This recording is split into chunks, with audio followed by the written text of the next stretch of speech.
Om Swastiastu. Perkenalkan, saya Made Safitra Kusuma Dewi, dokter muda bagian anestesi dan terapi intensif RSUP Sanglah Universitas Udayana. Kali ini akan membawakan materi mengenai intraoperatif medicine. Untuk definisinya, merupakan periode saat pasien pertama dipindahkan ke meja operasi, lalu diberikan anestesi atau obat bius, selama dilakukan tindakan operasi hingga pasien dipindahkan ke ruang pasca anestesi. Di mana intraoperatif medicine ini berfokus pada pemantauan kondisi dan keselamatan pasien, biasa disebut juga duranta operasi. Manajemen yang dilakukan selama intraoperatif adalah yang pertama persiapan mesin dan peralatan anestesi, yang kedua monitoring pasien, ketiga pemilihan dan pemeliharaan anestesi, lalu pada pasien saat dia bangun dan melakukan pemulihan dan juga rekam medis anestesi selama operasi berlangsung. Untuk persiapan mesin dan peralatan menggunakan statics. S itu merupakan scope yang digunakan di sini merupakan stetoskop dan laryngoskop. T merupakan tube atau tube endotracheal dan laryngeal mask airway. A airway devices seperti sungkup muka dan tube oropharynx. T merupakan tape atau plaster yang digunakan untuk fiksasi dari airway devices. Dan tube yang digunakan introducer yaitu stilet yang digunakan ketika dipasang tube endotracheal, C connector, dan S yang terakhir itu suction. Ini merupakan alat-alat yang digunakan. Lalu selama dilakukan intraoperatif ini, sebelum induksi kan sudah dilakukan penilaian status pasien dan dipastikan apakah prosedur analgesia yang diadministrasikan ini sudah tepat, dan monitoring pasien itu dilakukan sesuai standar pemantauan dasar dari intraoperatif. Standar pertama itu tujuannya untuk mengantisipasi keadaan pasien yang dapat dengan cepat berubah selama pemakaian obat bius dan selama berlangsungnya pembedahan, dan juga harus ada tenaga medis dan dokter anestesi yang berkualifikasi di dalam kamar bedah selama berlangsungnya intraoperatif medicine ini. Untuk standar 2 itu yang dilakukan monitoring, yaitu yang pertama monitoring jalan nafas, di mana dilakukan pemantauan ketat yang baik dengan teknik sungkup maupun intubasi. Jika pasien mengalami nafas spontan, kita amati suara nafas, apakah dia fisiologis maupun patologis, dan gerakan dada apakah dia simetris. Dan pada nafas yang terkendali atau menggunakan mesin atau bedding, amati apakah tekanan inflasi terasa berat dan juga positif and expiratory pressure-nya dan volume tidal dari pasien. Untuk monitoring saat ventilasi, kita amati juga naik turunnya dada dan kembang kempisnya kantong reservoir. Lalu kita auskultasi suara nafas. Pada pasien yang operasinya cukup lama, kita pantau end-tidal CO2-nya atau ET-CO2. Kita lengkapi alat bantu ventilasi mekanik dengan alarm, dan kita lakukan analisa gas darah dengan pengukuran tekanan CO2. Selanjutnya dilakukan monitoring oksigenasi, di mana oksigenasi darah diperiksa dengan melihat warna darah dari luka dan permukaan mukosa. Dilakukan juga analisis gas darah dan pemeriksaan kadar oksigen dengan pulse oximetry.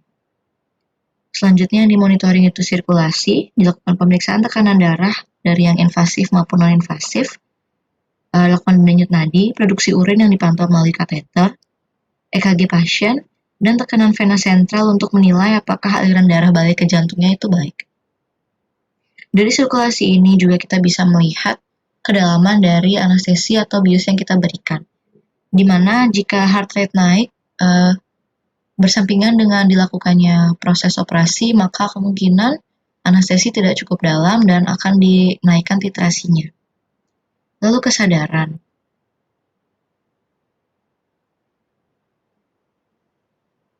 Kesadaran pasien juga dapat dinilai dari sirkulasi yang dilihat yaitu dari tekanan darah dan heart rate-nya tadi.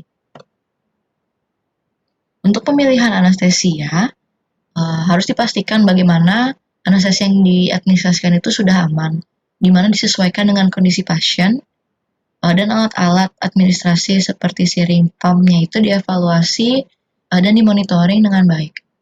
Harus dilakukan airway management yang baik selama pemasangan anestesi, dan ini merupakan keterampilan oleh anestesiologi selama dilakukan pembedahan. Pemilihan anestesia juga harus berpatokan pada guideline dan protokol yang diterapkan di tempat dilakukan pembedahan.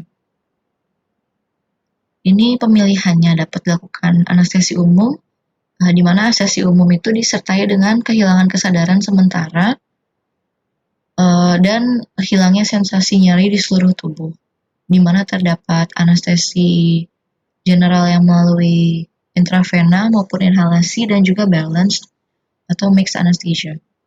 Lalu ada anestesi lokal yang diberikan di sekitar lokasi pembedahan, ada yang topikal, ada yang lokal infiltrasi, dan ada yang block.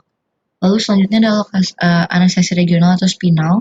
Jadi dia diberikan pada lokasi serat saraf yang menginervasi regio tertentu. Yang dilakukan itu yang diblok merupakan sarafnya bisa pada plexus brachialis, blok pada subarachnoid space, dimasukkan obat di subarachnoid space-nya maupun di epidural space, dan ada analgesia regional IV.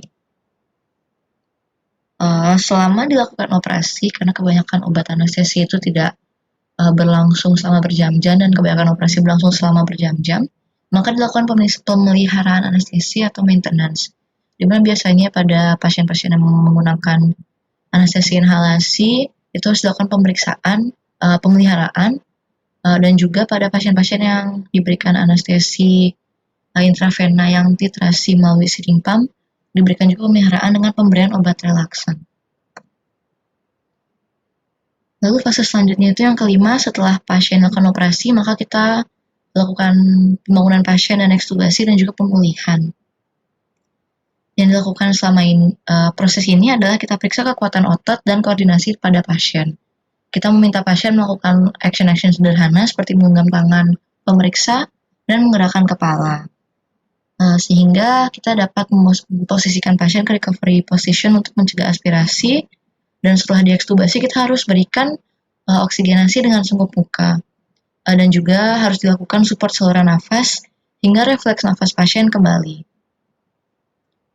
Lalu selama dilakukannya intraoperatif penting untuk kita mencatat hasil monitoring sebagai catatan medis pembedahan dan anestesi yang akan dilakukan kemungkinan berikutnya. Dan sebagai bukti segala tindakan yang kita lakukan dengan aspek mediko-legalnya. Sekian materi pemaparan intraoperatif medicine yang dapat saya berikan. Terima kasih dan saya ucapkan mantra penganjali umat. Om Santi Santi Santi.